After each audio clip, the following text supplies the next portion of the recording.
About 30 years ago, I finished my graduation and post-graduation studies in electrical engineering. And around same time, I began exploring astrology for purely academic purposes. Looking back now, when I try to see how exactly the life went by, तो दो चीजें मुझे बहुत साफ दिखती है. मेरी academic degree ने तो मुझे लाइवलीहुड इश्यूज को रिजॉल्व करने के लिए काफी हेल्प किया, but astrology has given me a new insights.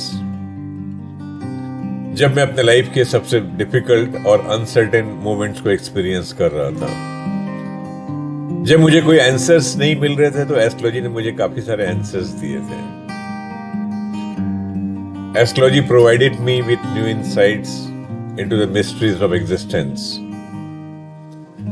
and expanded my way of thinking. मेरे सोचने के तरीके में काफी चेंज लाया एस्ट्रोलॉजी ने.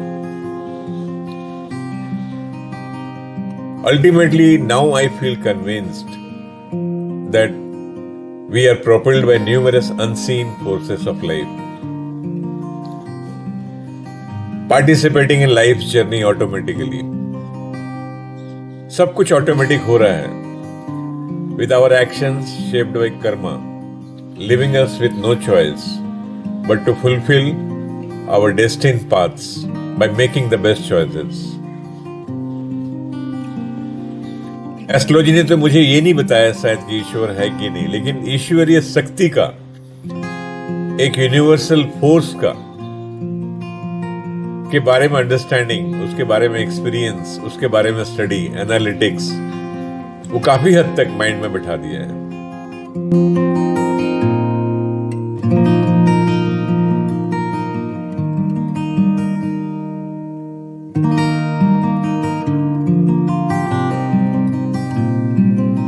सभी के जीवन में भाग्य और अनिश्चितता एक ऐसा मुद्दा है जो हमें काफी डीपली इन्फ्लुएंस करती है.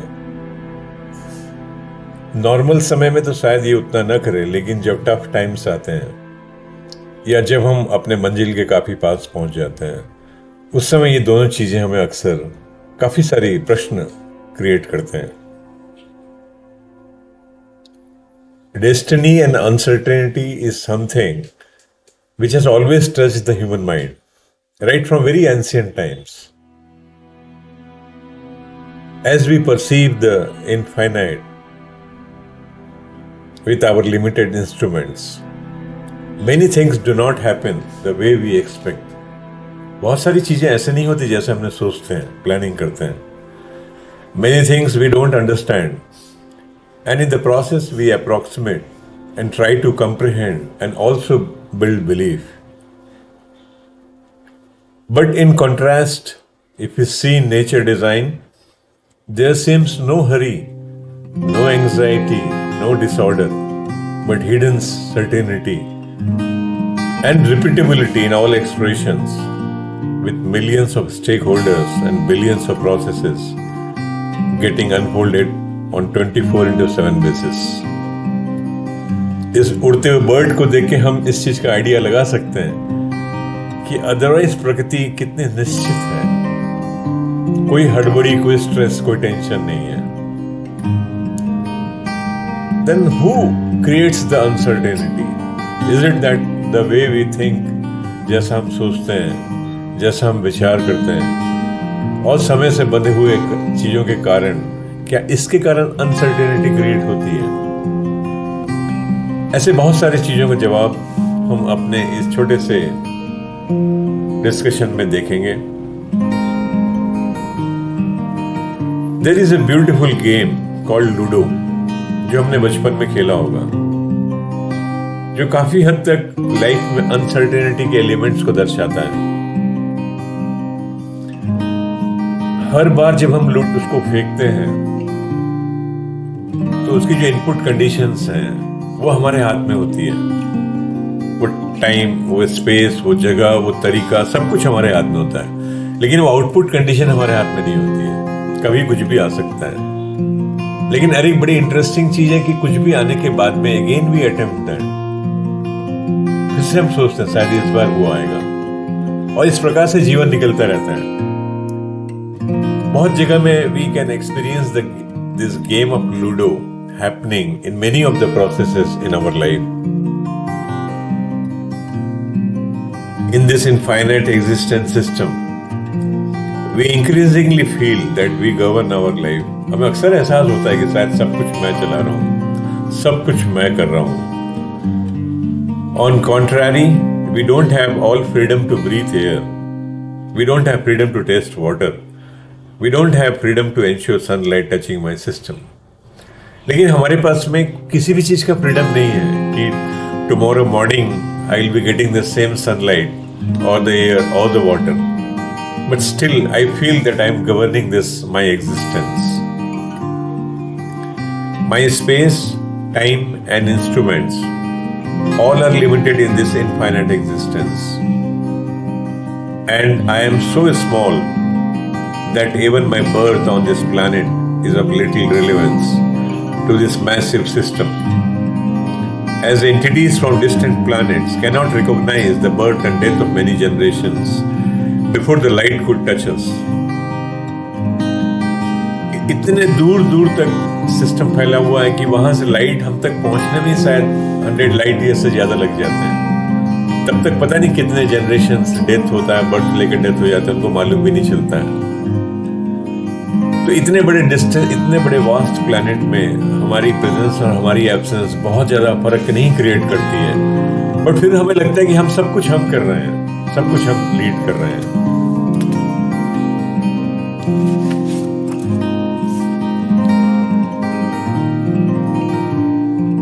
However, we at times feel very uncertain, especially while passing through tough stages of life or while nearing to our objectives.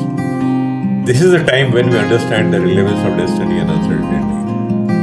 जीवन में ऐसे कई वक्त आते हैं जब हमें ये सब फैक्टर्स के बारे में ज़्यादा आइडिया लगता है, जब या तो हम बहुत टफ स्टेज से गुजर रहे होते हैं, बहुत सारे प्रॉब्लम से चारों तरफ से घिरे हुए होते हैं, या फिर हम अपने ऑब्जेक्टिव को पाने के बहुत नज़दीक पहुंच जाते हैं, या छोटी सी गलती हमें उस ऑब्जेक्टिव से हटा देती है।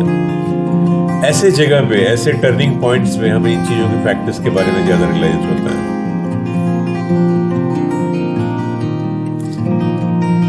So astrology is one such ancient knowledge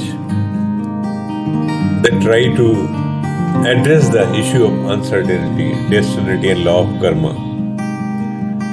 astrology कुछ हद तक बहुत हर एक सिविलाइजेशन में इसका जिक्र होता है, मेंशन होता है, काफी जो एंशिएंट सिविलाइजेशन है।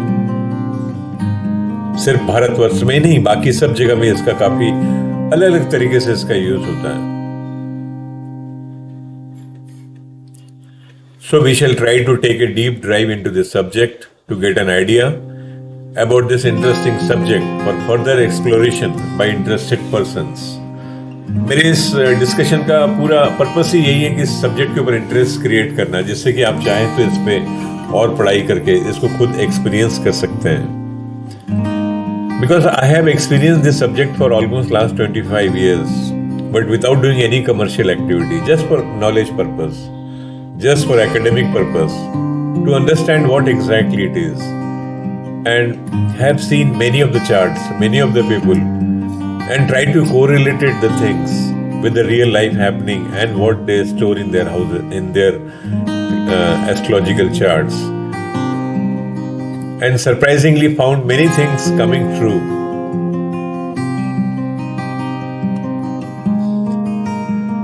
So जैसा कि हम देख रहे हैं in our infinite system with so many galaxies and planets and stars, but for astrological interest हम only zodiac को लेते हैं, जो कि 8 डिग्री का जो स्लाइस है, that only we consider, and in that slide we consider only the 7 planets, including the sun.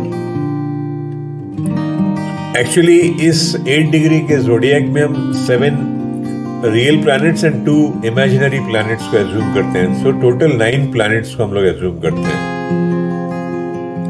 जो 2 वर्चुअल प्लैनेट्स हैं, इमेजिनरी प्लैनेट्स हैं, उसका नाम है राहु एंड केतु। एक्चुअली ये फिजिकल प्लैनेट्स नहीं है, these are the mathematically sensitive points. जब मून अपने पाथ में जब ट्रेवल करता है, तो जब मून और सन के पाथ जब आपस में एक दूसरे को इंटरसेक्ट करते हैं तो वो जो नोड्स बनते हैं उस नोड को राहु कहते हैं, एक तरफ के नोड को, और जो पिछला वाला जो नोड है उसे केतु कहा जाता है। तो ये दोनों प्लैनेट्स नहीं है, लेकिन ये मैथमेटिकली सेंसिटिव पॉइंट्स हैं जो कि जो ये भी ट्रेवल करते रहते हैं। इस प्रकार से ये जो सिस्टम आपको दिखा रहे हैं इसमें टोटल 9 प्लैनेट्स हैं,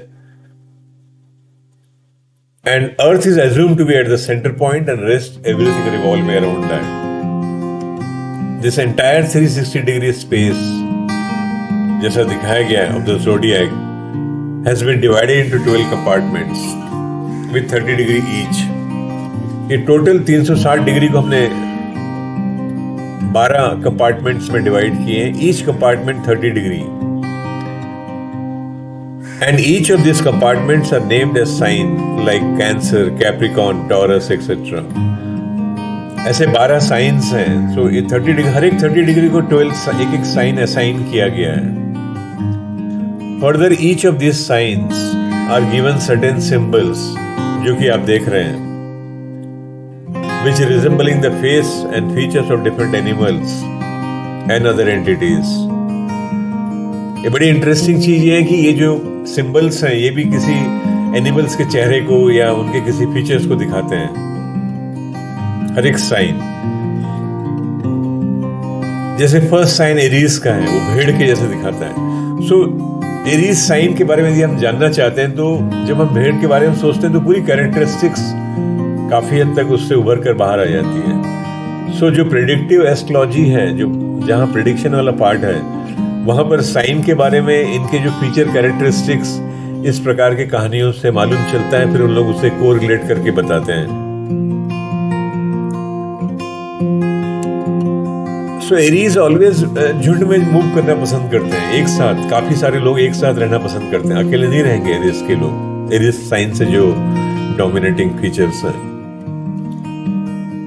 अगला साइन है टॉरस, बुल जिसे हम कहते हैं। बड़े शांत प्रिय लोग, अपने हिसाब से चलते हैं, लेकिन यदि आप इनको बहुत डिस्टर्ब करेंगे तो वो रिएक्ट करते हैं, काफी इंटेंसिव रिएक्शन दिखाते हैं। सो बुल का अपना एक नेचर है, तो बुल का प्रेडिक्शंस एनालिसिस भी इसी नेचर से इमर्ज होता है। So like this all this 12 science जो आप देख रहे हैं इसमें, ये 12 साइन 30 डिग्री ईच, हर एक साइन एक एक पर्टिकुलर कैरेक्टरिस्टिक्स को रिप्रेजेंट करता है। And this 30 degree sine is emerging at every moment. यदि आप ईस्ट डायरेक्शन में यदि आप ईस्टर्न हॉरिजन में देखेंगे तो हर एक मोमेंट एक साइन का नया एंगल उभर कर आ रहा है। पूरे साइन को उभरने में 30 डिग्री लगता है, तो every moment you will be seeing a new phase of a sign. तो अगर किसी बच्चे का बर्थ अभी होता है तो इस मोमेंट पे कौन सा साइन इमर्ज हो रहा है वो डिटरमाइन करना ही मैथमेटिकली सबसे इंपॉर्टेंट पॉइंट होता है। बट इससे जस्ट एक आइडिया लेने के लिए मैं आपको ये पिक्चर दिखा रहा हूं, with that you will get some idea. Now the significance, one more interesting aspect is that the different science whatever has been indicated with their symbols and all, more or less this pattern used by different civilization across the globe, and many of them are connected with some kind of mythological stories. कहीं के देवी देवता या उनके जो महा Lord हैं and all those things. सो काफी सारी कहानियां जुड़ी हुई हैं इन सबसे। तो एस्ट्रोलॉजी जब मैं सीख रहा था तो हम लोगों ने काफी सारी चीजें याद नहीं रहती, कौन क्या है नहीं है, तो then through this stories we used to remember, okay it is like this, it is like that. So story का काफी ज्यादा इसमें रिलेवेंस है एस्ट्रोलॉजी अंडरस्टैंडिंग में, जो predictive part. Having seen the sign as distributed in space, we now have planets starting from Sun, Mars, Moon, Venus, Saturn, Jupiter, etc. as shown. अब हम बात करेंगे प्लैनेट्स के बारे में। जैसा हमने देखा अभी साइंस, अलग अलग साइंस स्पेस में कैसे डिस्ट्रीब्यूट हुए हैं, अब हम प्लैनेट्स के बारे में बात करेंगे। तो जैसे आप देख रहे हैं कि इतने सारे प्लैनेट्स हैं, total 9 planets which we are assuming. इसमें मेन 3 प्लैनेट्स की हम बात करते हैं पहले, Jupiter and Saturn and sun के बारे में, जो लार्जेस्ट प्लैनेट्स हैं। ऐसा बोला जाता है कि जुपिटर का जो diameter it is almost 11 times the diameter of the earth and the volume is around 1300 times, means एक जुपिटर के अंदर में 1300 अर्थ्स उसके अंदर अकोमोडेट हो जाएंगे। और जुपिटर का जो मेन फीचर है गैस बेस्ड है, लाइक सैटर्न। फिर in terms of mass the sun is almost 1047 times heavier than the Jupiter and sun diameter is almost 10 times the Jupiter. मतलब जुपिटर का डायमीटर अर्थ से करीब करीब 11 गुना बड़ा है और सन का डायमीटर जुपिटर से करीब करीब 10 गुना बड़ा है। तो इतने बड़े बड़े विशाल प्लैनेट्स हैं ये। फिर हम दूसरे बड़े प्लैनेट को देखते हैं, सैटर्न, जिसकी diameter almost 9 times that of earth and volume is almost 750 times each of earth, means it can accommodate 750 times of the earth. And Saturn is the slowest moving planet, farthest from the solar system और सबसे slow moving planet है। तो उसी कारण हम लोग कहते हैं सनी की दशा चल रही है। एंड सनी के प्लैनेट के बारे में इसलिए बात करते हैं कि सैटर्न सबसे दूर में लोकेटेड, सबसे डिस्टेंट लोकेटेड प्लैनेट है और सबसे स्लो चलता है। It takes around 18 to 19 years to complete one cycle. हर एक का अलग अलग टाइम लगता है, सैटर्न का इतना लगता है। Jupiter around 16-17 years, Rahu around 18-19 years। ऐसे हर एक प्लैनेट्स का अलग अलग टाइम लगता है और यदि आप टोटल टाइम को ऐड करेंगे तो it comes around 120 years। Means if you live 120 years of life then you will see the complete entire movement of one planet in your life time.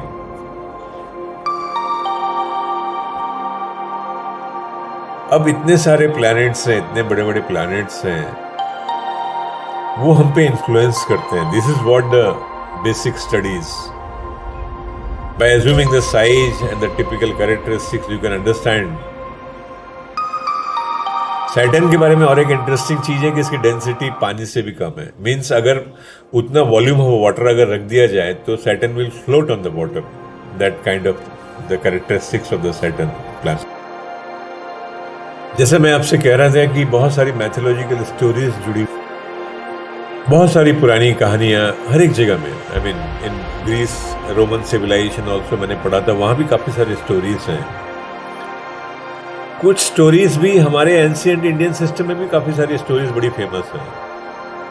पता नहीं उस समय लोग कैसे करके प्लैनेट्स को इतने एक्यूरेटली देखते थे, उनसे इंस्पिरेंस निकालते थे, फिर उस लर्निंग को अपने सोशल कल्चरल सिस्टम में उसको लेके आते थे और उसको फॉलो करते थे। एक एग्जाम्पल मैं आपको दे रहा, जो मैंने एक आईआईटी बॉम्बे के एक प्रोफेसर के एनालिसिस के ऊपर देखा था। आप भी उस गूगल करके उस वीडियो को देख सकते हैं, वेरी इंटरेस्टिंग है। इट सेज अबाउट वन, जो हम पोल स्टार देखते हैं नॉर्थ में, पोल स्टार में एक स्टार है, उसका नाम है वशिष्ठा।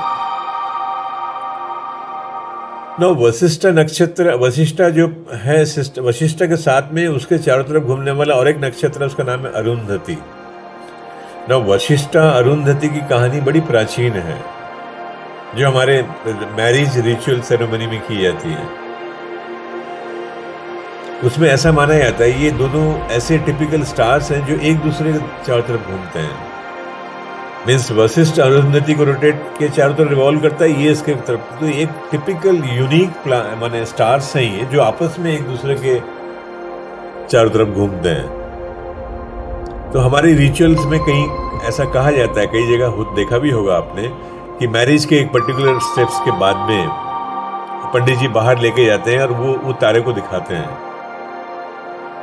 कि they should become like Vashishtha and Arundhati, जो कि दोनों को एक दूसरे को सपोर्ट करते रहे। इस प्रकार से पुराने समय में जो भी नॉलेज फाइंडिंग होती थी, जो भी नॉलेज मालूम हो, उसको लोग अपने सोशल कस्टम में लेके आते थे। That way things have developed. So this is one of the very interesting stories which I found. You can google and see in IIT Mumbai professor who delivered lecture on this topic about these two stars. Second बड़ी interesting चीज है, एक professor है GV राघवराव from IIT Kanpur, department of physics. He also written extensive on this subjects, क्योंकि ये जो भी इनपुट्स हैं ये काफी एंशिएंट हैं। एस्ट्रोलॉजी के बारे में जो भी अंडरस्टैंडिंग है, नॉलेज है, सब श्लोका फॉर्म में है, डिफरेंट वर्सेस फॉर्म में है, लेकिन उसको इंटरप्रेट करके निकालना वो एक डिफिकल्ट चीज़ है, लेकिन कुछ लोगों ने मेहनत की है। तो ऐसे ही प्रोफेसर जी.वी. राघव राव जी ने स्पीड ऑफ लाइट के बारे में कुछ कहा था। एक पर्टिकुलर श्लोका है जो कि आपको दिख रहा है सामने। इस श्लोक का मतलब यह है कि he is paying respect to the one, to the sun, and saying, who moves 2202 yojanas in half nimish. Yojan is quite common in India. It means 4 kos, and each kos measuring 800 British yards, and each yard is around 0.914 meter. Definition of the time unit निमिस एक time का unit है। उसका उल्लेख बहुत प्राचीन ग्रंथों में भी किया गया है। 15 निमिष वेइंग मेक 1 कस्था। 15 निमिष का एक कष्ट होता है, 15 कष्ट का एक लघु होता है, 30 लघु से एक मुहूर्त बनता है, और 30 मुहूर्त से एक दिव्य रात्रि होती है, और दिव्य रात्रि जिसे हम डे नाइट कहते हैं, which is 24 hours in modern language. तो इस श्लोक में ये कह रहे हैं कि आप इतने योजना से इतने निमिष में मूव करते हैं। So with that, when that is derived and calculated, that comes very near to the speed of the light. There is another book on Indian astronomy title as Bharatiya Jyotish ka Itihas by late doctor Gorakha Prasad. He was an eminent mathematician and theoretical astronomer from